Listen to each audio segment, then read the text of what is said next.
ధర్మరాజు గారి ఆశీర్వచనంతో శ్రీకృష్ణ పరమాత్మ సారథ్యం వహిస్తుండగా అర్జునుడు బయలుదేరాడు.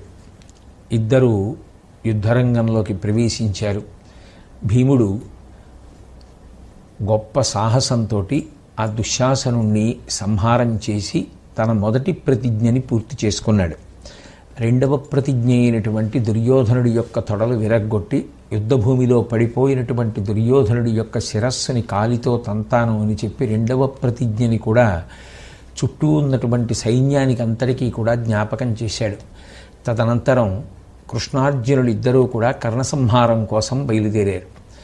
ఆ బయలుదేరినటువంటి సందర్భంలో కర్ణుని యొక్క కుమారుడైనటువంటి వృషసేనుడు పాండవ సైన్యంతో గొప్ప యుద్ధం చేస్తూ కనపడ్డాడు. అర్జునుడికి వృషసేనుడికి మధ్య పోరు సాగింది. అర్జునుడు చాలా పతాక స్థాయి వీరుడు.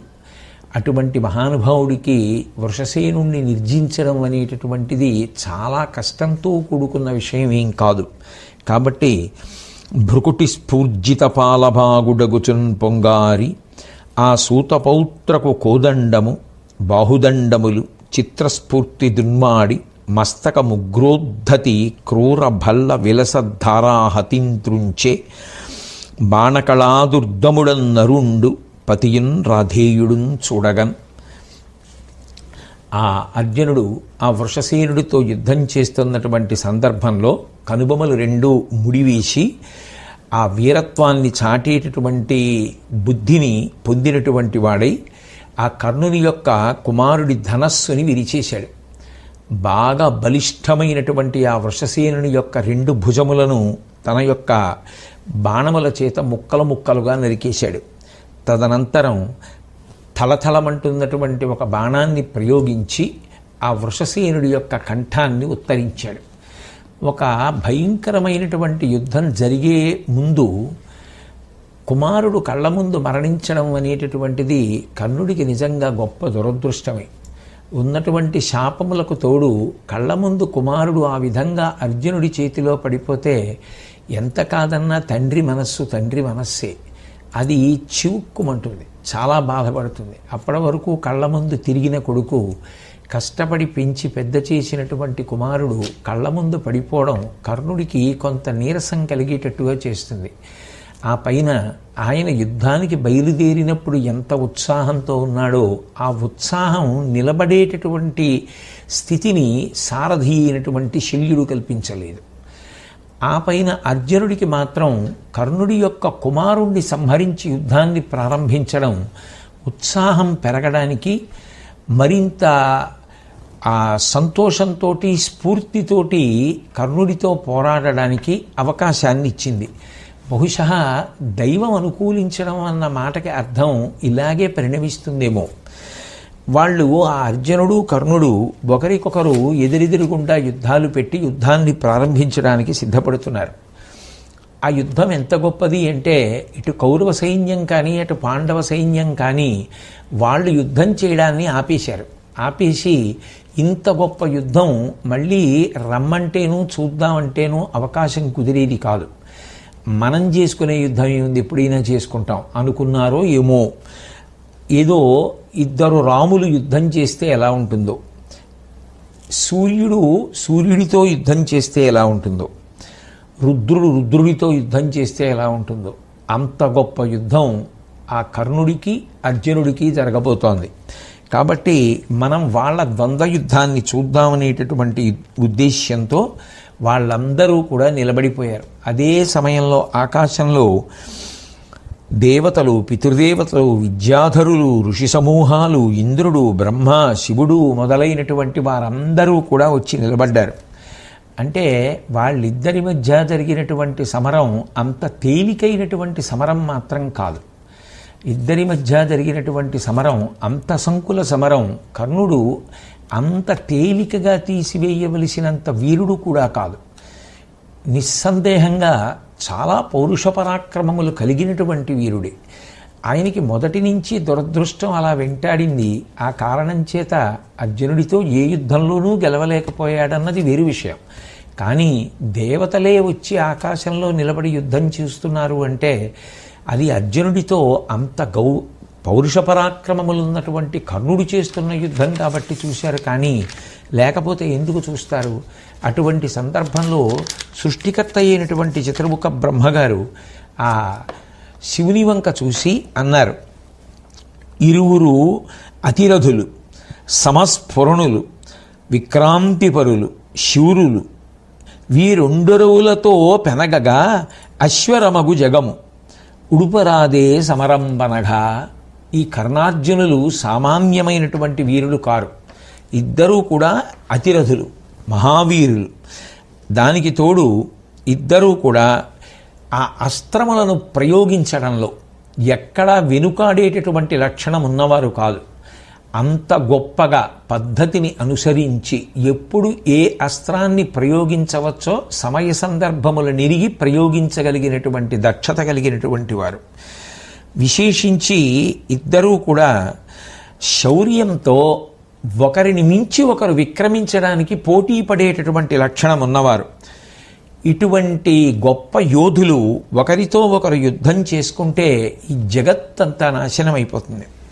కాబట్టి ఈ యుద్ధాన్ని ఆపు చేయకూడదా అని బ్రహ్మగారు శివుడితో అన్నారు. అంటే శివుడు అన్నాడు, ఇద్దరూ కూడా భుజబలము చేత పరాక్రమించడానికి సిద్ధపడుతున్నటువంటి గొప్ప యోధులు. పైగా అది విధి నిర్ణయం. ఇక ఈ యుద్ధం జరగక తప్పదు, జరిగి తీరుతుంది. కాబట్టి నివారించడం అనేటటువంటి మాట పక్కన పెట్టేసేయి అన్నారు. శివకేశవుల యొక్క హృదయం ఎప్పుడూ ఒకటే. లేదా తిక్కనగారి దృష్టిలో అయితే ఒకడే రెండుగా భాషిస్తూ ఉంటాడు, రెండు కలిసి హరిహర స్వరూపంగా ఒకడుగా ప్రకాశిస్తూ ఉంటాడు. కాబట్టి అసలు శ్రీకృష్ణ పరమాత్మ యొక్క అవతార ప్రయోజనమే ధర్మ సంస్థాపన. ఆ పైన నరుడైనటువంటి అర్జునుడు అవతారంగా రావడానికి కారణం ధర్మ సంస్థాపన. వాళ్ళిద్దరూ పాండవపక్షంలో ఉండడానికి కారణం అది ధర్మపక్షం అయినప్పుడు అసలు అవతారం దేని కొరకు వచ్చిందో ఆ ప్రయోజనాన్ని ఇప్పుడు నిలువరించడం కుదరదు. కాబట్టి ఆ కర్ణార్జునుల యొక్క యుద్ధం జరగవలసినదే. కాబట్టి దాన్ని ఆపడం అన్నమాట సందర్భోచితం కాదు అని శివుడు దాన్ని పక్కన పెట్టించేశాడు. పెట్టించేస్తే వెంటనే ఇంద్రుడు చాలా వినయంతో జోక్యం చేసుకొని ఒక మాట అన్నాడు, తపము ఉదాత్త శౌర్యము ఉదగ్రబలంబును కల్గు క్రీడి కయ్యపు వెరవిక్కుడై గెలుచునట్లుగా నీవు తలంపవే పురాణ పురుషులైన కృష్ణుల రణంబున శాస్త్రవులాక్రమించుటన్ కుపిత మనస్కులైన ఇలకున్ బ్రతుకిమ్మెయి కల్గనీర్చుని. మాట్లాడుతూ ఆ ఇంద్రుడు అన్నాడు, నిష్పక్షపాతంగా పరిశీలనం చేస్తే చాలా కీర్తి కలిగినటువంటి వాడు, గొప్ప సాహసం కలిగినటువంటి వాడు, శౌర్యము పరాక్రమము కలిగినటువంటి వాడు అర్జునుడు. పైగా కృష్ణార్జునులు ఇద్దరూ కూడా అవతార స్వీకారం చేసి భూమి మీదకి రావడానికి కారణం ఏమిటి? ధర్మ సంస్థాపన. అయినప్పుడు ఆ కృష్ణార్జునులు ఇద్దరూ గెలవాలి అని దేవతలు కోరుకోవాలి కదా. అలా కోరుకోకపోతే ఇక పరమేశ్వరుడి యొక్క అవతారానికి ప్రయోజనం ఏముంది? దేవతలందరూ అటువంటి మంగళకర వాక్కు పలికితే దాని వలన ధర్మ సంస్థాపన జరుగుతుంది. కాబట్టి ఆశీర్వచనం చెయ్యాలి కదా. కాబట్టి అటువంటి కృష్ణార్జునులకే కోపం వస్తే అసలు ఈ లోకాలు దాన్ని ఆపగలవా? కాబట్టి అటువంటి వారికి జయం కలగాలని మనం కోరుదాం. అంటే బ్రహ్మగారు అన్నారు, జయాపజయాల గురించి అప్పుడే అసలు మాట్లాడవలసినటువంటి అవసరం ఏమిటి, మనం ఎందుకు నిర్ణయించడం అన్నారు. అంటే శివుడు జోక్యం చేసుకుని అన్నాడు, ఖచ్చితంగా నిర్ణయించి తీరాలి, ఈ పక్షానికి జయం కలగాలి అని మనం అనాలి అని మంగళవాక్కు పలకవలసిందే. ఎందుకని అంటే ఒక్కటే కారణం, దేవతలైనా పరబ్రహ్మమైనా అందరూ కోరుకునేది ఇది, ధర్మం ఒక్కటే. మిగిలినవన్నీ ఎన్ని ఉన్నా ధర్మం అనేది ఒక్కటి లేనినాడు ఎన్ని ఉన్నా సున్నా. అవి లోకమనకు ఆదర్శప్రాయమైనటువంటి గుణములుగా పరిణమించే అవకాశము లేనే లేదు. అందులో దేవతల యొక్క తీర్పు అది చాగంటి కోటేశ్వరరావో మాగంటి వెంకటేశ్వరరావో చెప్తున్న మాటలు కావు. అవి దేవతలే సాక్షాత్తుగా శంకరుడే అన్యాపదీశంగా చెప్తున్న మాట. ఎవరికి ఎంత బలమైనా ఉండొచ్చు, ఎవరికి ఎన్ని గుణాలైనా ఉండొచ్చు, అవి ధర్మాన్ని రక్షించడానికి పనికిరానప్పుడు అవి ఈశ్వరుడికి ఆమోదయోగ్యములు కావు. కాబట్టి ధర్మముతో ముడిపడనటువంటి గుణములు ఏ ఉంటాయో వాటిని గుణములుగా చూపించి లోకమునకు ఆదర్శప్రాయమని పేర్కొనడం సాధ్యమయ్యే విషయం కాదు. కాబట్టి ఎందుకు ఆలోచించాలి? ఖచ్చితంగా కృష్ణార్జునులకు జయం కలగాలనే మనం అందాం. అనేటప్పటికీ వీరికి జయం తప్పదు అని శంకరుడు అన్నాడు. ఆ పైన ఇంద్రుడు, సురముని సమూహాలు అందరూ కలిసి అది అట్లాగే జరుగుతుంది, మీ సంకల్పాలకి అనుగుణంగానే కార్యమును జరిపించెదరుగాక అనగానే దేవతలందరూ పుష్పవృష్టి కురిపించారు, దివ్యదుందుబులు మ్రోగించారు. అంటే దాని అర్థం ఏమిటి? ధర్మ సంస్థాపనకి ఎవడు ప్రధానంగా అడ్డొచ్చాడో వాడు పడిపోవలసిన సమయం ఆసన్నమైపోయింది. మిగిలిన గుణములు ఎన్నైనా ఉండవచ్చు కాక అది వేరు విషయం. ఆ గుణములు ధర్మమును రక్షించడానికి పనికిరాలేదు. కాబట్టి ఆ వ్యక్తి వెళ్ళిపోవలసిందే ఇంకా. అందుకని దేవతలు కూడా ఆశీర్వచనం చేసి పుష్పవృష్టి కురిపించి దివ్యదుందుబులను మోగించారు. ఆ కృష్ణార్జునులను ఇద్దరూ కూడా మెచ్చుకున్నారు. అటువంటి సమయంలో భయంకరమైనటువంటి యుద్ధం ఆ కర్ణార్జునుల మధ్య ప్రారంభమవుతోంది. అప్పుడు కర్ణుడు సారథి అయినటువంటి శల్యుడితో మాట్లాడుతూ అన్నాడు, అర్జునుడు నన్ను నోర్చిన ఎట్టులైన ఎట్లు చెప్పుమా, అనుడు మద్రేషుడేను కృష్ణులిద్దరనొక్కట గిట్టి తీవ్ర బహుళ శరజాలముల పాలుపరతునయ్యే. ఎందుకు అడిగాడో తెలీదు, ఎందుకు ఆ ప్రశ్నే అర్జునుడికి వచ్చిందో తెలీదు. కానీ ఇద్దరూ మాత్రం ఆ సందర్భంలో ఒక ఆలోచననే పొంది ఎంత కాదన్నా అన్నదమ్ములేగా, అందుకని ఇద్దరూ ఒక ప్రశ్నే వేశారు వాళ్ళ సారథుల్ని. కర్ణుడు ముందు శల్యుడిని ఉద్దేశించి మాట్లాడుతూ, ఒకవేళ ఏ కారణం చేతనైనా అర్జునుడు నన్ను జయిస్తే, నన్ను జయించడము అన్న మాటలో అర్థం కర్ణుడు ఇల్గితే, కర్ణుడు మరణిస్తే అప్పుడు ఏం చేస్తావని అడిగాడు శల్యుడిని. అడిగితే శల్యుడు అన్నాడు, నేను ఆ కృష్ణార్జునులిద్దరినీ కూడా పట్టుకొని అనేకమైనటువంటి బాణ పరంపరలు కురిపిస్తాను వాళ్ళ మీద అని శల్యుడు అన్నాడు. ఇదే ప్రశ్న ఇదే రీతిలో అర్జునుడు కృష్ణుడిని అడిగాడు. అట్లా సవ్యసాచి అడిగిన మొరవైరి నగుచు ఈనుడు కూలినను ధరిత్రి పరియలయిన మీరు వరగిన కర్ణుచే నీవు గోలుపోవు టేలకలుగు. ఇది ప్రోత్సహించడం అంటే. అందుకే ఎత్ర యోగేశ్వర కృష్ణో ఎత్ర పార్థో ధనుర్ధర తత్ర శ్రీ విజయోభూతి ధ్రువానీతిర్మతిర్మమ. కృష్ణ భగవానుడైతే అన్నాడు, అసలు అటువంటి ఆలోచన నీకెందుకు వచ్చింది? నేను చెప్తున్నాను చూడు, సూర్యుడు ఆకాశంలోంచి క్రింద పడిపోని, ఈ భూమి బ్రద్దలైపోని, మీరు పర్వతం ఒక పక్కకి ఒరిగిపోని, కర్ణుడు నీ చేతిలో ఓడిపోవకపోవడం, కర్ణుడు నీ చేతిలో మరణించకపోవడం అన్నది ఉండదు. నువ్వు కర్ణుణ్ణి సంహరించి తీరుతావు. ఆ విషయంలో నువ్వేమీ బెంగపెట్టుకోకు.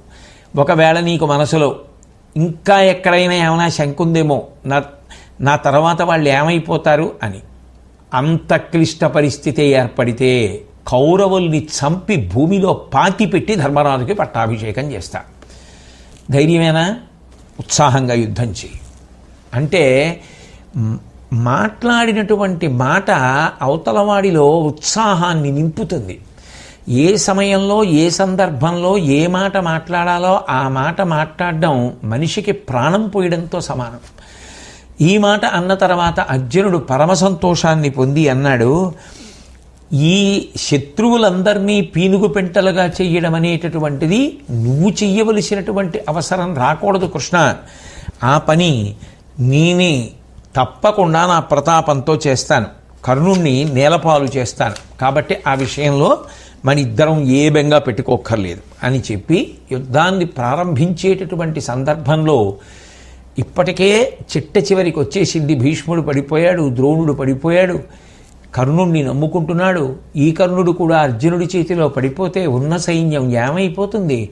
ఇప్పటికైనా మర్యాద తప్పకుండా ఈ స్థితిలోనైనా కర్ణుణ్ణి ఆపి సంధికి వెడితే బాగుంటుందని అశ్వత్థామ చెప్పగలిగినన్ని మంచి మాటలు చెప్పాడు దుర్యోధనుడికి. చెప్పి సంధి చేసుకో, ఇప్పుడు ఈ యుద్ధం చేయడం అనేటటువంటిది మంచి పద్ధతి కాదు అని చెప్పాడు. చెప్పిన దుర్యోధనుడు వినలేదు. ఆ కర్ణార్జునుల యొక్క యుద్ధం ప్రారంభమైంది. కరి కరి గిరి గిరి అంబోధరమంబోధరము బెలుచదాకిన క్రియతా కిరికడగి గగన తటియును ధరణియు మ్రోయుచు వడంక ధరణీనాథ. ఏనుగు ఏనుగుని ఢీకుంటే ఎలా ఉంటుందో, కొండ కొండతో పోరాడితే ఎలా ఉంటుందో, మబ్బు మబ్బుతో ఉరుసుకుని దెబ్బలాడుకుంటే ఎలా ఉంటుందో, అలా వాళ్ళిద్దరూ తీవ్రమైనటువంటి బాణఘాతముల చేత యుద్ధాన్ని ప్రారంభం చేస్తే దివి భువి కూడా కంపించిపోయేట. అంత గొప్ప యుద్ధం ప్రారంభమైంది. ఇద్దరు మీటి మొనగాళ్ళై ఎక్కడా వెనక్కి తీయకుండా దివ్యాస్త్రములను ప్రయోగిస్తున్నారు. అర్జునుడు ఆగ్నేయాస్త్రాన్ని ప్రయోగించాడు. వెంటనే కర్ణుడు వారుణాస్త్రాన్ని ప్రయోగించి దాని మంటలు ఆర్పేశాడు. తదనంతరం అర్జునుడు మేఘాస్త్రాన్ని ప్రయోగించి అంతటా కారుమబ్బులు కమ్ముకునేటట్టుగా చేశాడు. వెంటనే కర్ణుడు వాయవ్యాస్త్రాన్ని ప్రయోగించి ఆ మేఘములన్నింటినీ కూడా చెల్లాచెదరు చేసేశాడు. అర్జునుడు ఐంద్రబాణాన్ని ప్రయోగించాడు. తన బలంతో కర్ణుడు ఆ బాణాన్ని అణిచేశాడు. అప్పుడు ఇక ఇద్దరి మధ్య సంకుల సమరం జరుగుతోంది. జరుగుతున్నప్పుడు శ్రీకృష్ణ పరమాత్మ చూశారు. ఇంతసేపు అసలు కర్ణుడికి అవకాశం ఇవ్వవలసిన అవసరం ఏమిటి? అవకాశం ఇచ్చే కొద్దీ ఉత్సాహం పెరుగుతుంది. ఉత్సాహం పెరిగే కొద్దీ అర్జునుణ్ణి ఒక్కణ్ణి పడగొట్టగలిగితే మొత్తం చరిత్ర చెరగరాసినట్టే. కాబట్టి ఇవాళ నేను మరణించడం కాదు, ఇన్నిసార్లు యుద్ధానికి వచ్చినా అర్జునుడి చేతిలో ఓడిపోయా, ఈ ఒక్కసారి అర్జునుడిని గెలవాలి. ఈ పట్టుదల పెరుగుతుంది. ఎందుకని? నేను నిగ్రహించగలుగుతున్నాను. అదిగో కృష్ణార్జునుల మీద ఇన్ని బాణాలు వేశాను, ఇద్దరి గుండెల్లో గుచ్చాను, శరీరాల్లో గుచ్చాను, అదిగో వింటినారి తెంపాను, అదిగో కేతనం మీద వేశాను, రథ చక్రరక్షకుల మీద వేశాను. ఇది స్ఫూర్తిని పెంచుతుంది, ఉత్సాహాన్ని పెంచుతుంది కర్ణుడికి. కాబట్టి ఎందుకు ఆలస్యం చేస్తున్నావు?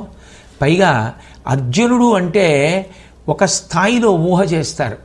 పైగా మీరు పడ్డ కష్టాలు మీకే జ్ఞాపకం బాగా అయినప్పుడు అర్జున, ఇన్ని కష్టాలకి ప్రధాన కారణమైన వాడు కర్ణుడు, అన్నిటికీ రెచ్చగొట్టినవాడు. అటువంటి కర్ణుడు ఎదురుపడితే నువ్వు ఇంతసేపు యుద్ధం చేస్తే, ఆయన బాణప్రయోగం చేస్తుంటే నువ్వు దానికి కొంత సంకటపడుతుంటే నీ సైన్యానికి అనుమానం వస్తుంది. అసలు నిజానికి అర్జునుడు కర్ణుడిని గెలవగలడా? కర్ణుడేం సామాన్యమైన వీరుడు కాదు సుమా అన్న అనుమానం వస్తే అది ప్రమాదానికి దారితీస్తుంది. కాబట్టి అట్లా ఉండకూడదు. ఉత్సాహాన్ని పుంజుకోవాలి. సాధ్యమైనంత తొందరగా ముగించేసే ప్రయత్నం చెయ్యాలి. ముగింపు కొరకే వచ్చాం ఇద్దరం, కానీ ముగింపు కొరకు వచ్చిన వాళ్ళం ముగించడానికి ఆలస్యం చేయకూడదు. అది ఏ సందర్భంలో, ఏ సమయంలో, ఏ మాట ఎంత బాగా చెప్పాలో అంత బాగా చెప్పగలగడం ప్రజ్ఞ. కాబట్టి కృష్ణ పరమాత్మ మాట్లాడుతూ, పుండరీకాక్షుండు గాంధీవితో నీదు దివ్యబాణములు రాధేయు చేత తోలపోవుటయు బల్ తూపులనా తండు నిన్ను ఉంచి ఇట్లు పేర్చిన విధంబు ఉత్సాహమెడలి మీ ఉనికియు కని కురుసంతతి ఆర్వ పాంచాల కోటి పిరుసని పోవంగ నిరుంగవో ఎరిగియు తగ చేయునది లేక వెగడుపడితివో చక్రమిచ్చ తనతని మస్తకము దునుమనిన నగుచు కిరీటి బ్రహ్మాస్త్రమధిక నిష్టయై నెయ్యనది బహునిష్ఠుర ప్రదీప్త శరమూర్తి కర్ణుని దశకు నడరే. ఆ కృష్ణ పరమాత్మ అర్జునుడితో మాట్లాడుతూ, దేవదత్తాలైనటువంటి బాణాలు కర్ణుడికి పనికి రాకుండా పోవడమే కాకుండా అతడు భిన్న భిన్నమైనటువంటి బాణములను ప్రయోగించి నిన్ను బాధపెడుతుంటే నువ్వు తగినంత ఉత్సాహాన్ని విజృంభణాన్ని చూపించకపోతే పాండవ సైన్యానికి అనుమానం వస్తుంది. అనుమానం వస్తే వాళ్ళు యుద్ధభూమిని వదిలిపెట్టి వెళ్ళిపోతారు. అదే సమయంలో కర్ణుడు ధాటిగా యుద్ధం చేస్తున్నాడని కౌరవ సైన్యం పుంజుకుంటుంది. వాళ్ళ సంతోషం ఎక్కువైపోతే వాళ్ళ అరుపులు, వాళ్ళ కేకలు, వాళ్ళ ప్రోత్సాహం ఇది కర్ణుడిని రెచ్చగొట్టేటట్టు చేస్తుంది. పరిస్థితులు నువ్వు నీరు కారిపోయేటట్టు చేస్తాయి. కాబట్టి యుద్ధం చెయ్యడం ఒకటే కాదు, పరిస్థితులను ఆనుకూల్యతతో ఉండేటట్టు చూసుకోవడం కూడా నీ కర్తవ్యం. కాబట్టి ఆ పరిస్థితి ఎందుకు తెచ్చుకుంటున్నావు? నీ దగ్గర ఉన్న దివ్యాస్త్రాలు పనికి రావట్లేదు అనుకుంటే చెప్పు, నా సుదర్శన చక్రం ఇస్తాను, ఆ సుదర్శన చక్రంతో చంపుతావా కర్ణుణ్ణి? పోనీ అలా చంపు. అనేటప్పటికీ అర్జునుడికి జ్ఞాపకానికి వచ్చింది. నేను చెయ్యవలసినటువంటి కర్తవ్యాన్ని కృష్ణ పరమాత్మ బోధ చేశారు. మనిషి ఒక్కొక్కసారి తడబడతాడు జీవితంలో, కానీ ఒకరు దిద్దడానికి ప్రయత్నం చేసినప్పుడు మాట వినడం ఉన్నదే, అది చాలా గొప్ప విషయం. తడబడని వాడెవడు జీవితంలో? తడబడకుండా నేను ఎప్పుడూ ఉంచుకునే ఉన్నాను అనగలిగిన వాడు లోకంలో ఉంటే వాడు ఎవరికీ ఆదర్శము కాడు. ఎందుకు కాడు అంటే వాడు కారణజన్ముడు. తడబడినవాడెవడో, తడబడి దిద్దుకున్నవాడెవడో వాడు మాత్రమే ఇతరులకు ఆదర్శప్రాయుడు. ఎందుకని? అలా మనం కూడా దిద్దుకోవాలి అని చెప్పచ్చు. ఆయన జీవితంలో ఎప్పుడూ తడబడలేదండి, అలా అందరికీ సాధ్యం కాదండి, ఎవరూ ఆదర్శంగా తీసుకోరు. అర్జునుడు తడబడ్డాడు అంతకుముందే. ఎందుకని? ధర్మరాజు గారు ఏదో అన్నారని నాకు ప్రతిజ్ఞ ఉంది, చంపేస్తాను ధర్మరాజుని అన్నాడు. అర్జునుడు ఓ మాట, ఆ కృష్ణ పరమాత్మ ఓ మాట చెప్పారు, విన్నాడు. విని ధర్మరాజు గారిని నింద చేశాడు. నింద చేసినవాడు ఎంత ఆర్ద్రత ప్రేమ కలిగినవాడు. నాకు వీటన్నిటికన్నా అన్నగారిని నింద చేశానన్న బాధ ఎక్కువ, కంఠం కోసేసుకుంటానన్నాడు. అదేమీ నటన కాదు, ఆయన ఆర్తికి ప్రేమకి నిదర్శనం. అయితే నిన్ను పొగుడుకో అన్నాడు. మళ్ళీ కృష్ణుడి మాట విని పొగుడుకున్నాడు. అన్నగారిని సేద తీర్చాలి, నేను ఇవాళ కర్ణుడిని చంపొస్తానని బయలుదేరాడు. తడబాట్లు రాని వాళ్ళు ఎవరుంటారు నాకు చెప్పండి జీవితంలో? ఖచ్చితంగా ఉంటాయి తడబాట్లు. తడబాటు రావడం తప్పు కాదు, దిద్దుకుని ఉంచుకోవడం గొప్ప. దిద్దుకుని ఉంచుకోవడానికి ఉండవలసిన మొదటి లక్షణం ఏమిటి? ఎవరైనా చెప్తే వినడం. అసలు ఎవరు చెప్పిన మాట నేను విననన్నవాడు జీవితంలో ఏది సాధించగలడు? తన బుద్ధికి తోచినదేదో అదే గొప్ప అంటాడంతే. అప్పుడు అసలు ఆయన ఎలా ఆదర్శాన్ని లోకంలో స్థాపిస్తాడు? ఏ రకంగా చూసినా అర్జునుడు ఆదర్శప్రాయుడు అయ్యాడు. అందుకే ఆ సంఘటనలు వరుస క్రమంలో జరిగాయి. కాబట్టి కృష్ణుడు ఆ మాట అంటే నొచ్చేసుకుని అలా అంటావా నన్ను అని అనలేదు. ఆయన కాకపోతే నాకెవరు చెప్తారంటాడు. అది మనిషికి ఉండవలసిన లక్షణం. అది కర్ణుడైతే వాడంతటి వాడు నాకు చెప్పడానికి, వాడు నాకు చెప్పేదేమిటి, నేను వినేది ఏమిటి అంటాడు. అసలు వినే గుణం ఉంటే కదూ. అది లేకపోవడం చంపేస్తుంది, అది ఉండడం బ్రతికించేస్తుంది అంతే. కాబట్టి కృష్ణుడు చెప్తే వెంటనే సుదర్శన చక్రం ఇవ్వడం వరకు ఎందుకు అని ఒక చిరునవ్వు నవ్వి బ్రహ్మాస్త్ర ప్రయోగం చేశాడు. సరే, కర్ణుడు తన యొక్క నియమపాలన శక్తి చేత అవతల వారి వదిలిపెట్టినటువంటి అస్త్రాన్ని తాను అణచగలిగాడు. ఈ విధంగా ఇద్దరి మధ్య యుద్ధం జరుగుతున్నప్పుడు కర్ణుడేం వెనకంజ వేయలేదు, ఎన్నో బాణములను ప్రయోగించాడు. అర్జునుడు గాయపడేటట్టు చేశాడు, కృష్ణుడు గాయపడేటట్టు చేశాడు, ఇద్దరి శరీరముల వెంట నెత్తురు కారేటట్టు చేశాడు. అంత భయంకరంగా ఇద్దరి మధ్య సంకుల సమరం నడుస్తోంది. ఆ నడుస్తున్నప్పుడు కర్ణుడు ఇక ఉపేక్షించి వీలు లేదు, సర్పబాణ ప్రయోగం చెయ్యాలి అనుకున్నాడు. నిజానికి మీరొక్కటి ఆలోచించండి, పరమాత్మ చిన్న చిన్న పరీక్షలు పెడుతూ ఉంటాడు. మాట వినేవాడికి కదూ ఎవరైనా సరే ఉపకారం చేస్తారు. నా సుదర్శన చక్రం ఇస్తాను పోనీ వేయి అని కృష్ణుడు అన్నప్పుడు వెంటనే తిరగబడి అర్జునుడు కృష్ణుడి మీద నోరు జారాడనుకోండి, ఇప్పుడు వస్తోంది ఉపద్రవం. అందులో కృష్ణుడు ఎందుకు ఉపకారం చేయాలి? నీ అంత వాణ్ణి నువ్వన్నావు కదా అని ఊరుకోవాలి. కానీ కృష్ణుడు చెప్పిన మాట విని చిరునవ్వుతో బ్రహ్మాస్త్ర ప్రయోగం చేశాడే, దానికి కృష్ణ పరమాత్మ యోగ్యతని నిర్ణయించి అర్జునుడికి ఉపకారం చేస్తున్నాడు. ఆ కర్ణుడి దగ్గర సర్పాస్త్రం ఉంది. అది ఒకానొకనాడు ఆదిపర్వంలో వచ్చినటువంటి ఘట్టం. ఆ ఖాండవవన దహనం చేసినప్పుడు ఆ దేవేంద్రుడికి ప్రియమిత్రుడు తక్షకుడు, అదొక గొప్ప సర్పం. ఆ తక్షకుని యొక్క కుమారుడు అశ్వసేనుడు, అదో గొప్ప సర్పం. ఆ సర్పం తల్లిని అగ్నిహోత్రంలో పడిపోకుండా చూడడం కోసమని, అమ్మ నా తోకని నోటితో కరిచి పట్టుకో, నేను పైకి ఎగిరిపోతానని పైకి ఎగిరిపోతున్నాడు. అర్జునుడు చూసి ఆ వెళ్ళిపోతున్నటువంటి అశ్వసేనుడి తోకని బాణంతో నరికేశాడు. ఆ తోక ముక్క నోట్లో ఉండగా ఆ తల్లి వచ్చి అగ్నిహోత్రంలో పడిపోయింది. ఇంకొక బాణంతో అశ్వసేనుడిని కూడా కొట్టబోయాడు. కానీ ఇంద్రుడు ఆ మోహిని విద్య చేత అర్జునుడు అశ్వసేనుడిని కొట్టకుండా కాపాడాడు. ఆ అశ్వసేనుడిని ఇంద్రుడు రక్షిస్తే అర్జునుడి మీద పగపట్టినటువంటి అశ్వసేనుడు అస్త్రంగా మారి కర్ణుడి దగ్గరికి వెళ్ళాడు. నేను సరి అయిన సమయంలో ప్రయోగిస్తానని ప్రతిరోజు గంధపుష్పముల చేత అర్చించి ఆ అస్త్రాన్ని బంగారు ఒరలో ఉంచుతాడు కర్ణుడు. ఇప్పుడు ఆ అస్త్రాన్ని తీసి తన యొక్క ధనస్సుకి సంధించి అర్జునుడి యొక్క మెడకి గురి చూసి వదిలిపెట్టడానికి సిద్ధపడుతున్నాడు. కానీ ఆ పెట్టిన గురి క్రీగంటి దగ్గరికి వస్తోంది అని గమనించాడు శల్యుడు. వెనక్కి తిరిగి నువ్వు మెడకి గురి పెట్టట్లేదు అన్నాడు. అంటే కర్ణుడికి ఎక్కడ లేని ఆగ్రహం వచ్చింది. నాకు తెలీదా గురి పెట్టడం? నువ్వు ఇలా నన్ను హెచ్చరిక చేసి మాట్లాడవచ్చా? మహావీరులతో మాట్లాడే లక్షణం ఇదేనా అని వెంటనే శల్యుడి పట్ల కళ్ళల్లోంచి నిప్పులు కురుస్తుండగా మాట్లాడాడు. అది ఇద్దరికి తేడా. అది అర్జునుడి జీవితం, ఇది కర్ణుడి జీవితం. ఇద్దరికి అంత తేడా ఉంటుంది. పెద్దరికం ఇవ్వాలి అనుకుంటే నిజానికి శల్యుడు కూడా ఒక మహారాజే. అయినా కర్ణుడికి సారథ్యం చేశాడు కదా. ఏం నిందించాడు కాసేపు పక్కన పెట్టండి. సారథ్యం చేస్తున్నాడు కదా.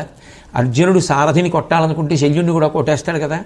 అయినా కూడా వచ్చాడు కదా అంత పెద్ద యుద్ధానికి. కృష్ణుడితో సమానంగా సారథ్యం చేయగలిగినటువంటి నేర్పరితనం ఉన్నవాడు అని ఆ రోజులలో అనిపించుకున్నవాడు కర్ణుడికి సారథ్యం చేసి వచ్చాడు. వచ్చినప్పుడు ఒక మాట చెప్తే అర్జునుడు చిరునవ్వు నవ్వినట్టు కర్ణుడు ఎందుకు నమ్మలేకపోయాడు? అంటే ఇదే మనిషి పడిపోవడానికి కారణాలు. ఇవి జీవితంలో అలవాటు చేసుకోకు సుమా. ఇవి జాగ్రత్తగా చూడు భారతంలో.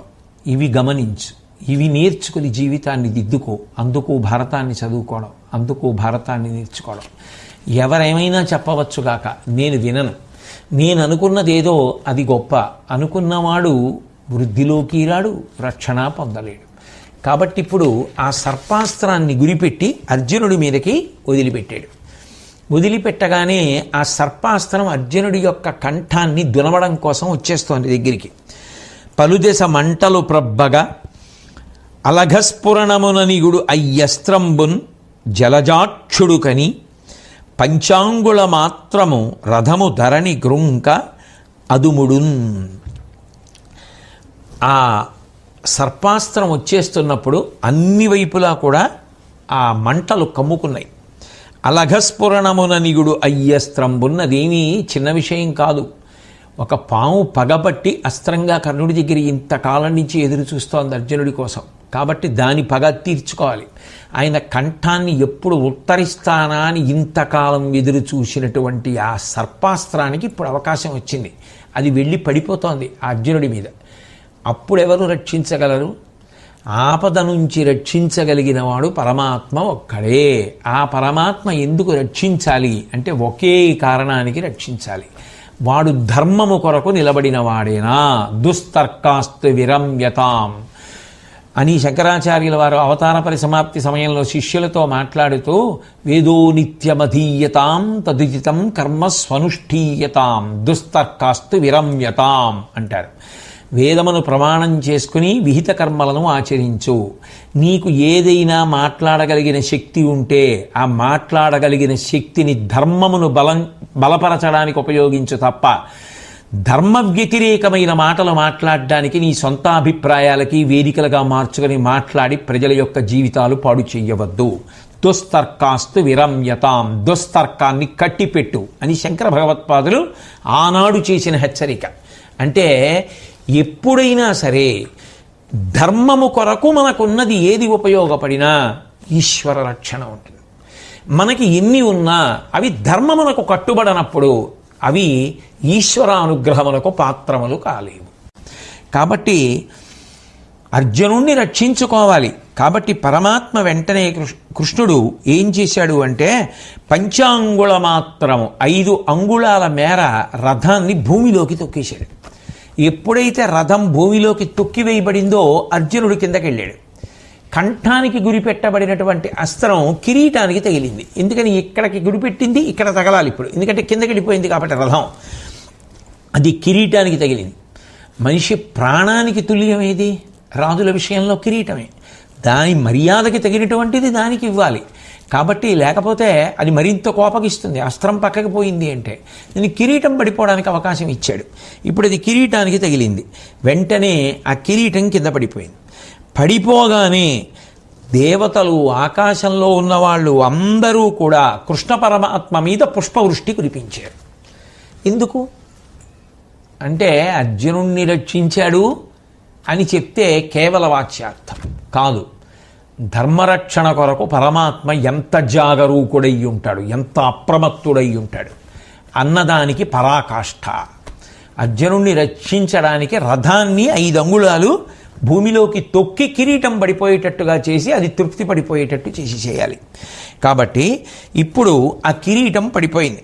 కురువంశోత్తమ వారి దిక్కు ప్రజ సంక్షోభింప ఆ పాప తూపు రయం ఉగ్రముగాగా బిట్టడరి దంభోళి ప్రభగ్న క్షమాధర శృంగాకృతిగా హరించే బహురత్నస్ఫీత రశ్మి ఛటాస్ఫురితంబైన కిరీటమున్ విజయనుప్పున్ తేజమున్ కుందగన్.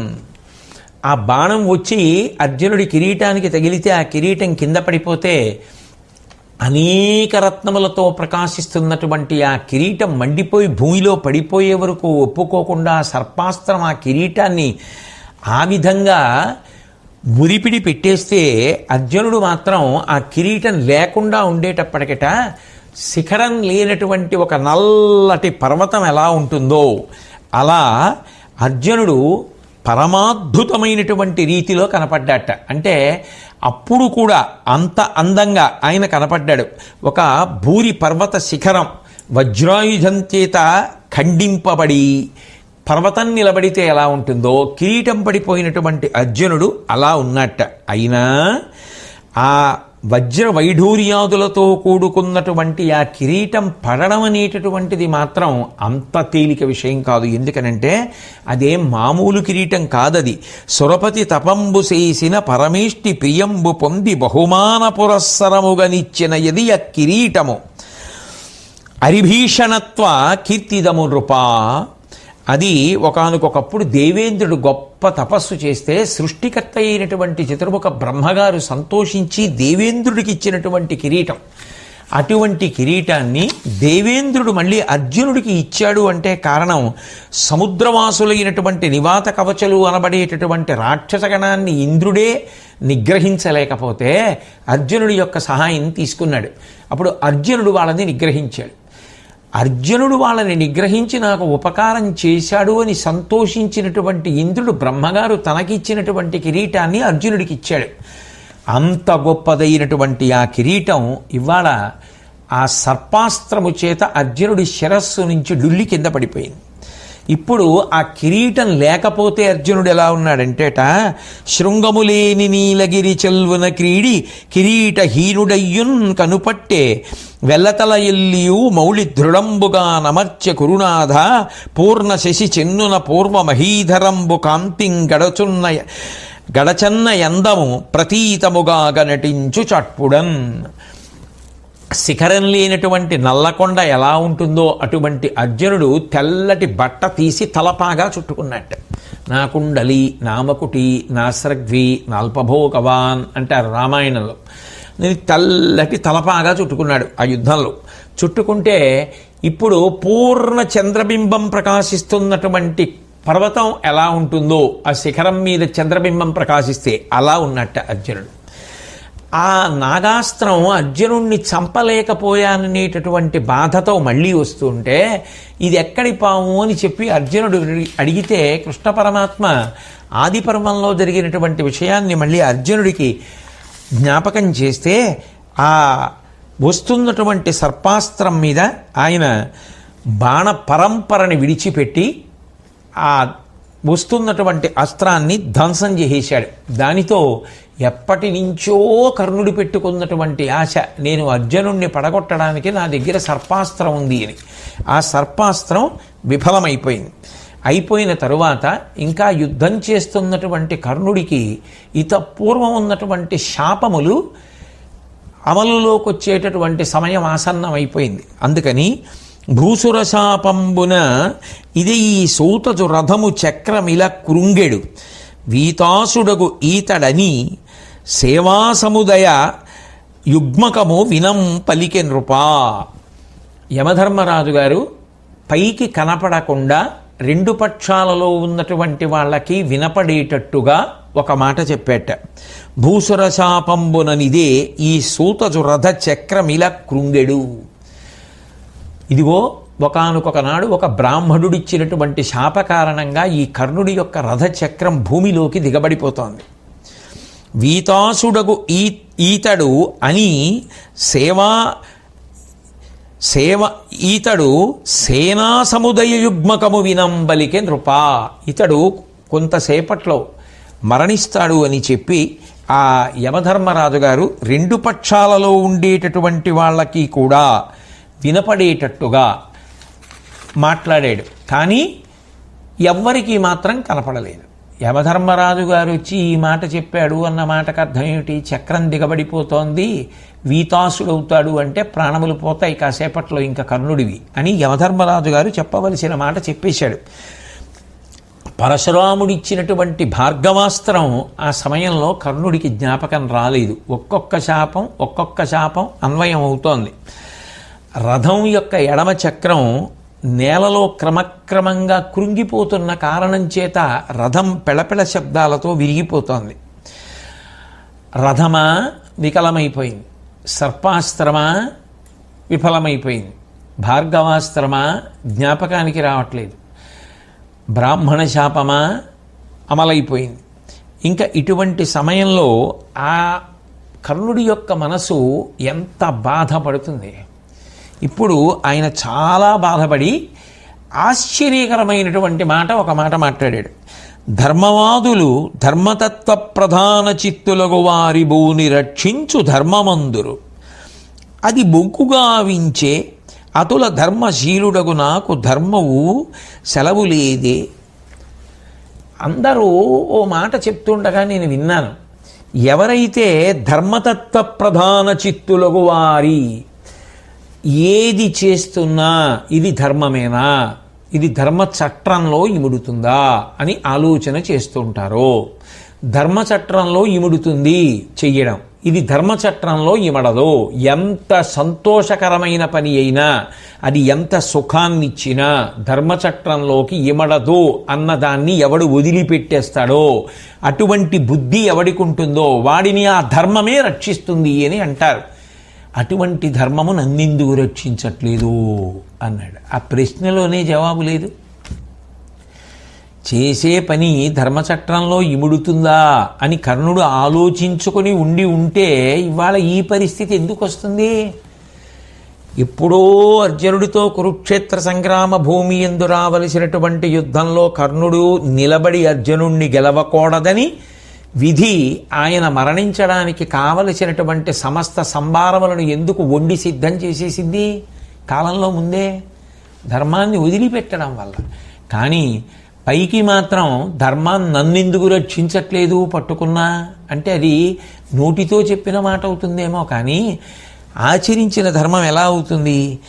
కాబట్టి ఆ కోపోద్రేకంలో ఆ కర్ణుడు ఆ స్థితిలో కూడా బ్రహ్మాస్త్ర ప్రయోగం చేశాడు, అర్జునుడు ఐంద్రాస్త్ర ప్రయోగం చేశాడు. ఒకటి మాత్రం నిస్సందేహంగా గొప్ప విషయం, అటువంటి స్థితిలో అంత కష్టంలో అంత విచలితమైపోయినటువంటి మనసుతో ఉన్నవాడు కూడా అంత బాణ పరంపర ప్రయోగించి కృష్ణార్జునుల్ని ఎదుర్కొని కష్టపెట్టడం అంటే చిన్న విషయం కాదు. అందుకు దేవతలు కూడా వచ్చి ఆకాశంలో నిలబడ్డారు అంటే నిజంగా కర్ణుడి యొక్క పౌరుష ప్రతాపాలు ఆ విషయంలో స్తుతిపాత్రములు. ఆ శ్రీకృష్ణ పరమాత్మ కర్ణుడి వంక తిరిగి అన్నారు, నువ్వు ఇప్పుడు ధర్మం గురించి మాట్లాడుతున్నావు, ఇప్పుడు ధర్మం గురించి మాట్లాడడం వల్ల ప్రయోజనం ఏముంటుంది అని అర్జునుడి వంక తిరిగి, ఓ కిరీటి, ఇక నువ్వు ఏ అలసత్వాన్ని ప్రదర్శించద్దు, ఇక వెంటనే బాణప్రయోగం చేసి అర్జునుడిని చంపేయమన్నారు.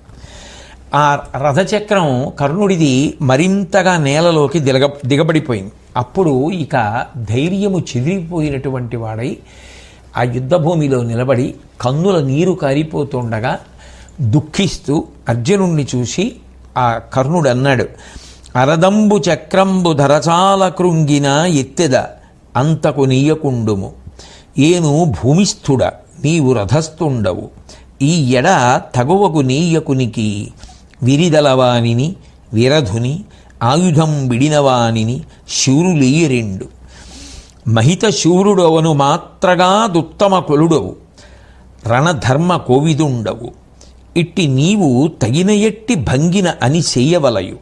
ఇట్లు సెప్పుటెల్ల పాడి ఏర్పటంగ పలుకుట కాని గోవిందునకును నీకు వెరచి కాదు. అర్జునుడితో మాట్లాడుతూ, అర్జున, నువ్వు చూస్తున్నావు కదా, నా రథం యొక్క చక్రం భూమిలోకి దిగబడిపోయింది. నువ్వు రథం మీద నిలబడి యుద్ధం చేస్తున్నావు, నేను భూమి మీద ఉన్నాను. పైగా యుద్ధంలో నీతి ఏమిటి? జుత్తు విరబోసుకున్నవాణ్ణి, భూమి మీద నిలబడిన వాణ్ణి, ఆ తర్వాత ఆయుధం లేనటువంటి వాణ్ణి, రథం విరిగిపోయినటువంటి వాణ్ణి శూరులైనటువంటి వారు యుద్ధంలో పడగొట్టారు. 2, నువ్వు గొప్ప శూరుడివే కాదు, గొప్ప వంశంలో జన్మించావు. అటువంటి వాడివి, యుద్ధ ధర్మాలు తెలిసున్నవాడివి, ఇలా భూమి మీద నిలబడినటువంటి నన్ను సంహరించడం మర్యాద కాదు. నేను ఈ రథాన్ని పైకెత్తడానికి ప్రయత్నిస్తాను, కాబట్టి నాకు కొంత సమయాన్ని ఇయ్యి. ఇక ఈ మాటలు చెప్తున్నాను అంటే యుద్ధ నియమం నిలబడాలి అన్న ఉద్దేశ్యంతో చెప్తున్నాను తప్ప నీకో గోవిందుడికో భయపడి చెప్తున్నానని మాత్రం అనుకోవద్దు అన్నాడు. కానీ ఆ రథచక్రం పైకెత్తడం అనేటటువంటిది సాధ్యమయ్యేటటువంటి విషయం కాదు కదా. ఎందుకని అంటే అది శాపము చేత ఆ రథచక్రం భూమిలోకి వెళ్ళిపోయింది. వెంటనే కృష్ణ పరమాత్మ కర్ణుడి వంక తిరిగి, ఏమీ తగవును ధర్మము నీ మనమున నీడు పుట్టెనే, గర్వమును ఉద్దామ దురభిమానము నేలా మరచితి కర్ణ ఆ చలం మెటబోయన్. ఏమిటి ఆశ్చర్యం, ఇవాళ నీ మనసులో ధర్మం గురించి ఆలోచన వచ్చింది. ఈ ఆలోచన నీకు ఎప్పుడైనా ఉందా? ఎన్ని తప్పు పనులు చేయించావు, ఎన్ని తప్పు పనులు చేయడానికి ప్రోత్సాహం ఇచ్చావు. అప్పుడు అక్కర్లేకపోయిన ధర్మం ఇప్పుడు అకస్మాత్తుగా పనికొచ్చిందా? ఏమీ ఇన్నాళ్ళు గర్వంతో మాట్లాడేవాడివే, దురభిమానంతో మాట్లాడేవాడివే, మాత్సర్యంతో మాట్లాడేవాడివే, అవన్నీ పోయి యుద్ధభూమిలో నించుని ఏడుస్తూ మాట్లాడుతున్నావే ఇవాళ. అంటే నువ్వు ధర్మాన్ని వదిలిపెట్టడం చేత నీకు ఈ కష్టాలు వచ్చాయి. అంతకు మించి నిజానికి పరమాత్మకి రాగద్వేషాలే ఉంటాయి. కాబట్టి పరమధర్మపరులు పాండుభూవల్లభుసుతులు వారి నతుల శుభములందు ధర్మహీనులైన ధార్తరాష్ట్రులకు పాటిల్లు నివిధమున ఎల్లచేటు. ఇక్కడ నిజంగా చెప్పాలి అంటే కృష్ణ పరమాత్మ తీర్పు చెప్పేశారు. పరమధర్మపరులు పాండుభూవల్లభుసుతులు, పాండుభూవల్లభుడైనటువంటి ఆ పాండురాజు యొక్క పిల్లలు 5 పంచపాండవులు ఉన్నారే, వాళ్ళు ధర్మాన్ని అనుష్ఠిస్తారు, ధర్మాన్ని గౌరవిస్తారు. కాబట్టి వారి నతుల శుభములందు వాళ్ళని శుభములు పొందుతుంటాయి. ఇక ధర్మహీనులైనటువంటి వారు ధార్తరాష్ట్రులు, ఆ ధృతరాష్ట్రుడి యొక్క బిడ్డలు. కర్ణుడు తనంత తానుగా గొప్ప పరాక్రమాన్ని పొందినవాడు అయి ఉండవచ్చు, నిస్సందేహం. సహజ కవచకుండలములతో పుట్టినవాడు, నిస్సందేహం. ఆయన ప్రారబ్ధం కన్యాగర్భమై పుట్టడం, అది పెద్ద దురదృష్టం. ఆ పైన విధి ఆయన్ని దుర్యోధనుడి పక్కన చేర్చింది. ఏది చేస్తున్నా, ఏది మాట్లాడుతున్నా నన్నింత చేసిన దుర్యోధనుడిని సంతోష పెట్టడానికి చేస్తున్నానా, మాట్లాడుతున్నానా లేదా అంటే నిజానికి కర్ణుడి యొక్క గుణములన్నిటినీ కప్పేసింది. కర్ణుడిని అధర్మం వైపుకి జారిపోయేటట్టు, ఒరిగిపోయేటట్టు చేసినది ఏది అంటే దుష్టులతోటి సాంగత్యం. అందుకే ఇన్ని గుణములు ఉన్నవాడైనా దుష్టులతోటి సాంగత్యమును పొందితే చిట్ట చివరికి పరిస్థితి అలాగే ఉంటుంది. అందుకే కృష్ణ పరమాత్మ తీర్పు చెప్తున్నారు. ధర్మాన్ని వదిలిపెట్టేసినటువంటి వాళ్ళు ధార్తరాష్ట్రులు, వాళ్ళకి చేటు లభిస్తుంది తప్ప కర్ణ వాళ్ళకి మంచి జరగమంటే ఎలా జరుగుతుంది? ఇవాళ ధర్మం గురించి మాట్లాడుతున్నావు, అర్జునుడి రణధర్మం గురించి చెప్తున్నావు, మంచిదే. కానీ ఒకనాడు వీళ్ళందరినీ లక్క ఇంట్లో పెట్టి కాల్చాలన్నప్పుడు తప్పన్న ఆలోచన నీకు రాలేదు, అప్పుడు నీకు ధర్మం గుర్తు రాలేదు. కపటజ్యూతాన్ని కల్పించి ధర్మరాజు గారి యొక్క రాజ్యాన్నంతటినీ కబళించి వాళ్ళని అరణ్యవాసానికి అజ్ఞాతవాసానికి పంపించి ఇడుముల పాలు చేసినప్పుడు నీకు ధర్మం జ్ఞాపకం రాలేదు. ద్రౌపదీదేవిని తీసుకొచ్చి నిండు సభలో వివస్త్రని చెయ్యాలనుకున్నప్పుడు నీకు ధర్మం గుర్తు రాలేదు. ఆవిడ మనసు కాదు, పంచపాండవుల మనసు కాదు, భారతం చదివిన వాడి ఎవడి మనసైనా అసహ్యించుకునేలా మాట్లాడినప్పుడు నీకు ధర్మం జ్ఞాపకం రాలేదు.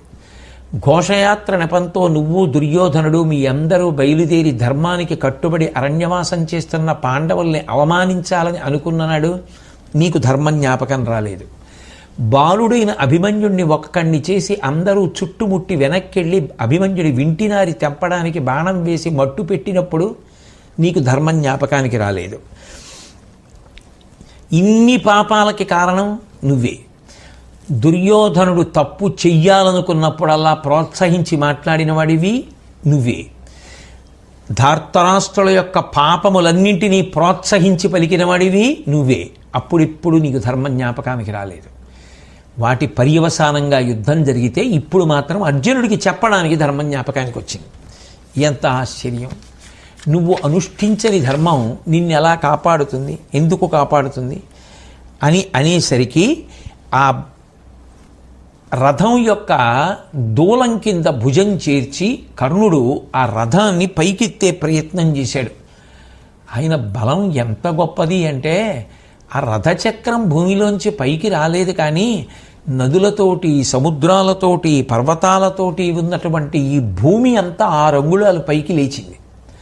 మొత్తం భూమి 6 అంగుళాలు పైకి లేచింది, కానీ రథచక్రం మాత్రం భూమిలోంచి పైకి రాలేదు. కర్ణుడు సామాన్యమైన వీరుడని ఎవరనగలరు? అంతటి గొప్ప పరాక్రమాన్ని, అటువంటి భుజబలాన్ని ఆయన ప్రదర్శించాడు. ఆయన ఎంత పైకెత్తుదాం అనుకుంటుంటే రథచక్రం అంత లోపలికి దిగబడిపోతాడు. ఇక అర్జునుడు సంకల్పం చేసి కులిశ ప్రస్ఫురణాపహాసన విభాగుచ్చంబులం కల్గి ఆకలిమై వచ్చు కృతాంత వక్త్రమననుగ్రంబై మురారాతి రుద్రుల చక్రంబును శూలమున్ తెగడుచున్ క్రూరంపుటొప్పారు అంజలికంబైన మహాస్త్రముందుడి వికర్షంబబ్బునం చేయుచున్.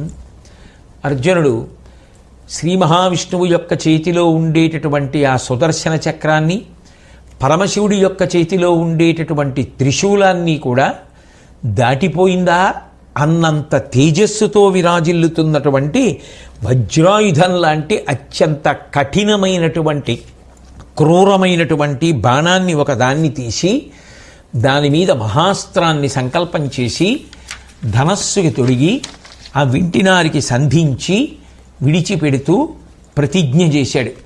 ఈ ప్రతిజ్ఞ చెప్పేస్తూ ఉంటుంది, అర్జునుడు గొప్పవాడా కర్ణుడు గొప్పవాడా, ఎవరి మార్గాన్ని మనం అనుసరించాలి అన్నదానికి ఈ ప్రతిజ్ఞ ఒక్కటి చాలు. అర్జునుడు అన్నాడు, ఏను తపశ్చరణంబున దానంబున గురుజనాభితర్పణమున నిత్యానూన వ్రతశీలుడనేనియు కర్ణు తల త్రెంచు ఈ శరమనియన్. నేను తపస్సు చేసిన వాడనైతే, ఏకాగ్ర బుద్ధితో చేస్తే ఏ పనైనా, నేను దానములు చేసిన వాడనైతే, చేసేటటువంటి దానం నిజానికి మళ్ళీ ఇంకోరి దగ్గర ఇంకోటి పుచ్చుకోవడానికి వీళ్ళ దగ్గర ఉన్నది ఎవరికో ఇవ్వడం కాదు. అలా ఇచ్చింది దానం ఎందుకు అవుతుంది? నా దగ్గర ఒకటి ఉందనుకోండి, అది ఎంత గొప్పదైనా కావచ్చు, నేను అది తీసేసి అవతల వారికి ఇచ్చి అవతల వారి దగ్గర మళ్ళీ ఇంకోటి పుచ్చుకున్నాను అనుకోండి, దానం అంటారు కదా, అది పైగా అది చాలా గొప్ప దానం అని చెప్పడం ఎలా కుదురుతుంది? కాదు, నా దగ్గర ఉన్నది తృణమైన, నేను మళ్ళీ ఏ ప్రతిఫలాన్ని ఆశించకుండా ఇచ్చిందేదో అది దానం. అటువంటి దాతనైతే, సేవ చేసి గురువులకు తృప్తిని కలిగించిన వాడనైతే, గురువులు నా పట్ల తృప్తిని పొందినది నిజమైతే, పుణ్యకర్మలను ఎల్లప్పుడూ ఆచరించేవాడినైతే, పుణ్యకర్మ అంటే శాస్త్రము చేత విధింపబడినటువంటి మంచి కర్మలు, అవి చెయ్యాలంటే దాని మీద ఆసక్తి ఉండాలి కదా. అటువంటి ఆసక్తి కలిగిన వాడనైతే, అటువంటి పనులు చేసిన వాడనైతే ఈ బాణము కర్ణుడి యొక్క తల నరికేస్తుంది అని చెప్పి ఆయన ఆ బాణాన్ని విడిచిపెట్టాడు. అది విడిచిపెట్టేటప్పటికే ఆకాశం బ్రద్దలైపోయిందా, లేకపోతే పంచభూతములు గడగడ వణికిపోయాయా, భూమి కదిలిపోయిందా అనేటట్టుగా అది వెళ్ళి కర్ణుడి యొక్క తలని తుంచేసింది. నిత్తుటిలో ఆ తల మునిగిపోయి తలలేని మొండెం ఆ కొండ వాగులోంచి ఆ ఏరు ప్రవహిస్తుంటే ఎలా ఉంటుందో అలా నెత్తురు కారుతుండగా డుళ్ళి నేల మీద పడిపోయింది. పర్వతం కూలిపోతే ఎలా ఉంటుందో, వజ్రాయుధం పెట్టి కొట్టబడినప్పుడు ఆ పర్వతం ఎలా పడిపోతుందో అలా కర్ణుడి యొక్క శరీరం నేల మీద పడిపోయింది.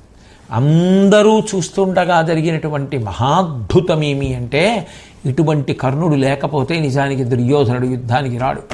రాకపోతే ధర్మ సంస్థాపన ఎలా కుదురుతుంది? కాబట్టి అధిప అంతన కనువిచ్చి అఖిలజనులు కనుగుణంగా ఆ యుజ్వలతనువు విడిచిచని సముద్దీప్తమైన తేజంబు వారిజాప్త బింబంబు సొచ్చెనచ్చద్భుతముగా. అందరూ చూస్తుండగా ఆ పడిపోయినటువంటి కర్ణుడి యొక్క శరీరంలోంచి ఒక గొప్ప తేజపుంజం ఒకటి పైకి లేచి ఆకాశ మార్గంలో ప్రయాణం చేసి ఆ సూర్యనారాయణమూర్తి యందు లీనమైపోయింది. పాంచాలురందరూ బిగ్గరగా కేకలు పెట్టారు, యుద్ధవాద్యాలన్నీ మ్రోగించారు, పెద్ద పెద్దగా జయజయధ్వానాలు వినపడ్డాయి. పాండవ పక్షం అంతా కూడా అపారమైనటువంటి సంతోషాన్ని పొందింది. కౌరవపక్షం అంతా హడిలిపోయింది. దుర్యోధనాదులకైతే నోట మాట లేదు, నిశ్చేష్టులైపోయారు. రథాన్ని మళ్లించుకుని ఎవరి మానాన వెళ్ళిపోతున్నారు. కృతఘ్నత అన్న మాటకి అర్థం ఏమిటి అంటే నిడుగేలు బలుతొడలు వెడదై ఉరమునై రణామనిన్ కర్ణునొడల్ పడియున్నగని విషాదంబడరి తొలగోమాట్కి గ్రుంకే అర్కుండంతన్. ఆ కర్ణుడు మహానుభావుడు దీర్ఘమైనటువంటి బాహువులు, బలిష్టమైనటువంటి తొడలు, విశాలమైనటువంటి వక్షస్థలం. అటువంటి ఆ కర్ణుడు శరీరం విడిచిపెట్టేసి యుద్ధభూమిలో పడిపోయాడు. అందరూ వెళ్ళిపోయారు. అందరూ వెళ్ళిపోతే తొలగుమాట్కి విషాదంబడరి తొలగుమాట్కి క్రుంకె అర్కుండంతన్. సూర్యాస్తమయం అయిందిట. అది చూడలేక సూర్యుడు అస్తమించాడా అన్నట్టుగా ఉందిట. ఏది చూడలేక? తన కుమారుడైనటువంటి కర్ణుడు పడిపోయాడని చూడలేక, బతికున్నంత కాలం అధర్మము అని మనసులో తెలిసున్న దుర్యోధనుడి సంతోషం కోసం దానితో అంటకాగి అన్ని మాటలు అనిపించుకుని యుద్ధభూమిలో నిలబడి ఏడ్చి బతిమాలుకుని అర్జునుడు వేసిన బాణాలకి తట్టుకోలేక కంఠం తెగి పడిపోతే ఒక్కడంటే ఒక్కడు శవం దగ్గరికైనా రాకుండా వెనక్కి తిరిగి వెళ్ళిపోతుంటే ఆ పరిస్థితిని చూసినటువంటి సూర్యుడు ఇక నేను చూడలేనని అస్తమించాడా? బ్రతికున్నంత కాలం నీ బలాన్ని వాడుకోవడం కోసం ప్రయత్నించడమే తప్ప నువ్వు పడిపోయిన నాడు అయ్యో కర్ణుడు అని రథం దిగి వచ్చి నీ శరీరం దగ్గర నిలబడి కన్నీరు పెట్టినవాడు ఒక్కడు లేడు. అటువంటి వారి కోసమా ఇంత యుద్ధం చేశావు అని బాధపడి విడిపోయాడు ఆ సూర్యుడు.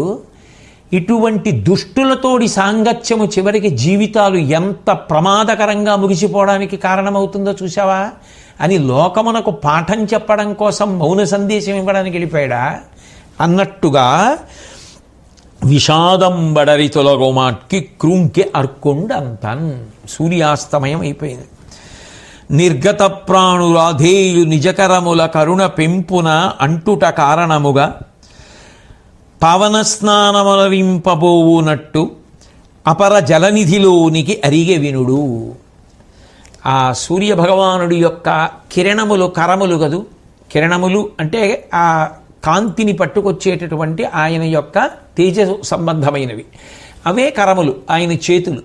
ఆ కిరణములు శవం మీద పడ్డాయి కదూ. సూర్యాస్తమయం అవ్వకముందు శవాన్ని ముట్టుకున్నాను కాబట్టి నేను మళ్ళీ పవిత్రుడనవడానికి స్నానం చెయ్యాలి అని సూర్యుడు అనుకున్నాడా అన్నట్టుగా పశ్చిమ సముద్రంలోకి మునిగిపోయాట సూర్యుడు. సూర్యాస్తమయం అయిపోయింది. వెంటనే శల్యుడు ఆ టెక్కము తెగిపోయి మోడుబారిపోయినటువంటి ఆ రథాన్ని పట్టుకొని, ఎందుకంటే ఆ పతాకం కూడా పడిపోయింది, అర్జునుడు కొట్టేశాడు. ఆ ఖాళీ రథాన్ని పట్టుకొని వెనక్కి తిరిగి కర్ణుడి దగ్గరికి వెళ్ళిపోయాడు. సైన్యాలన్నీ పరిగెత్తి పారిపోయి, ఆ పారిపోయేటప్పుడు అర్జునుడి యొక్క పతాకం వంక చూస్తూ పారిపోయారు.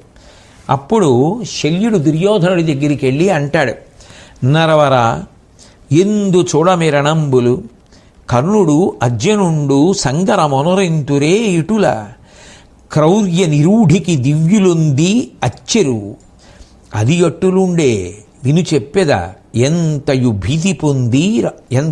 భీతి పొందిరా హరియు నరుండు కర్ణువడి అంత విధాత్రుడు తప్పెవానికి.